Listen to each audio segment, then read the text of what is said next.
Hello everyone and once again welcome back to Umar Taskir YouTube channel. Myself Umar Taskir. Guys, आज के इस particular video में हम लोग देखने वाले हैं किस टाइप से हम लोग पीडीएफ और पीपीटी सबमिशन टाइप्स ऑफ जो बैकलिंक्स होते हैं हमारे, उनको हम लोग क्रिएट कर सकते हैं। गाइस, कुछ लोग इन्हीं टाइप के बैकलिंक्स को doc submission types of backlinks भी बोलते हैं, क्योंकि पीपीटी और पीडीएफ एक तरीके से डॉक्यूमेंट या डॉक ही है।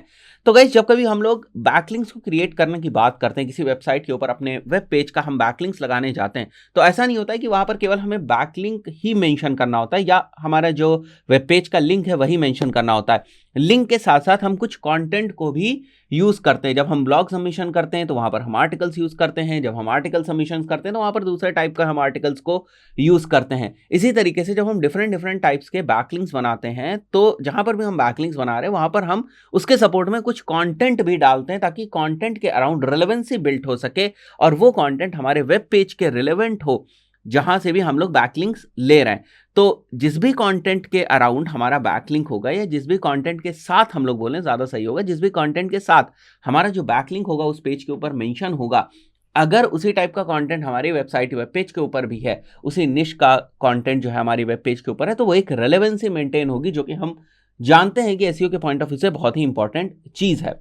तो यहां पर जो कंटेंट की बात हो रही वो यहां पर हम लोग बात कर रहे हैं पीपीटी और पीडीएफ के फॉर्म में। तो आई बिलीव ये चीज आपको क्लियर हो गई होगी। अब एक एग्जांपल मैं आपको बता रहा हूं। लेट्स से मैंने एक ब्लॉग लिखा, यहां पर मैं केवल आपको बताने की कोशिश कर रहा हूं कि रेलेवेंसी आपको किस तरीके से मेंटेन करनी है। लेट्स से मैंने अपनी वेबसाइट के ऊपर एक ब्लॉग लिखा और उस ब्लॉग का जो टाइटल है वो ये है, फ्यूचर और scope of digital marketing in India. यहां पर ये मेंशन कर देता हूं, future and scope of digital marketing in India. मान लिया मैंने इसके ऊपर अपनी वेबसाइट के ऊपर एक ब्लॉग सेक्शन के अंदर मैंने ब्लॉग लिखा है और इस ब्लॉग को मैं कुछ स्पेसिफिक कीवर्ड्स के ऊपर रैंक कराना चाह रहा हूं। इसलिए मैं चाहता हूं कि इस ब्लॉग के जो बैकलिंक्स हैं वो मैं डिफरेंट डिफरेंट वेबसाइट्स के ऊपर बनाऊं। तो अब मैं क्या करूंगा, मैं एक पीपीटी बनाऊंगा, राइट। मैं एक प्रॉपर पीपीटी बनाऊंगा जिसमें जो कंटेंट मैंने इस ब्लॉग के अंदर लिखा है उसी के जो कुछ पॉइंट्स हैं या उसी के जो हाइलाइट्स हैं, राइट, उसी से रिलेटेड जो इमेजेस हैं, वो सारी चीजें मैं उस पीपीटी के अंदर मेंशन करूंगा। तो रेलेवेंसी हो जाएगी भाई। जैसे मैंने ब्लॉग में, जो आप यहां पर देख रहे हो, जैसे मैंने ब्लॉग में भी future and scope of digital marketing in India जो है वो लिखा हुआ है, तो उसी कंटेंट के अराउंड मैं एक पीपीटी बनाऊंगा। कुछ पॉइंटर्स में हो सकता है मेंशन कर दो, वैसा भी नहीं करना है कि जो ब्लॉग में ही कंटेंट लिखा है उसी को पूरा कॉपी करके हमें यहां पर पेस्ट कर देना है, ऐसा भी नहीं करना है। उसी के रिलेवेंट या उसी टाइप का जो कंटेंट है वो हमें वहां पर तैयार करना है अपनी पीपीटी के अंदर।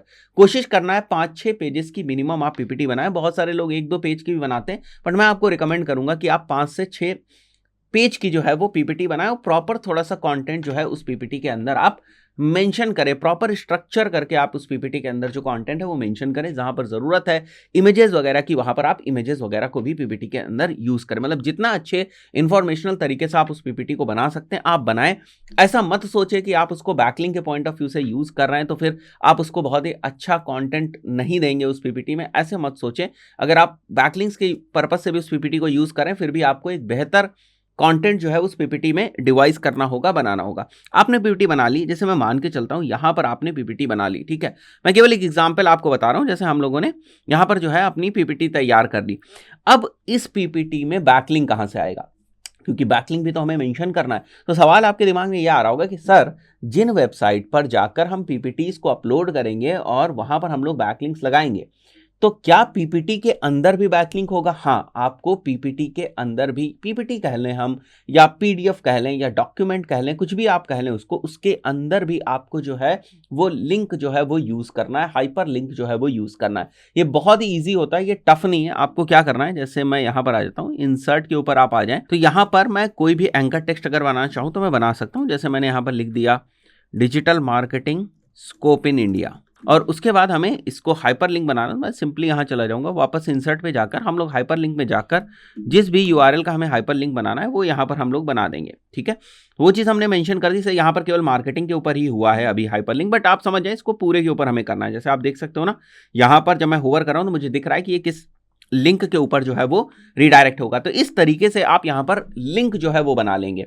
तो आपने एक बार तो आप का जो कंटेंट जो पीपीटी के फॉर्म में, उसके अंदर भी आपने लिंक प्लेस कर दिया। अब आपको ऐसी वेबसाइट्स के ऊपर जाना है जो पीपीटी या पीडीएफ सबमिशंस को एक्सेप्ट करती हैं। बहुत सारी ऐसी वेबसाइट्स हैं, आपको सिंपली यहाँ गूगल के ऊपर जाना है और यहाँ पर आप टाइप कर लें हाई DAPA एंड यहाँ पर PPT सबमिशन वेबसाइट्स, बहुत ही फेमस वेबसाइट्स आपको मिल जाएंगी यहाँ पर। तो जैसे आप देख रहे हैं यहाँ पर 99 plus free high DAPA PPT submission sites हैं। एक बार के लिए मैं इसी को ओपन कर लेता हूँ।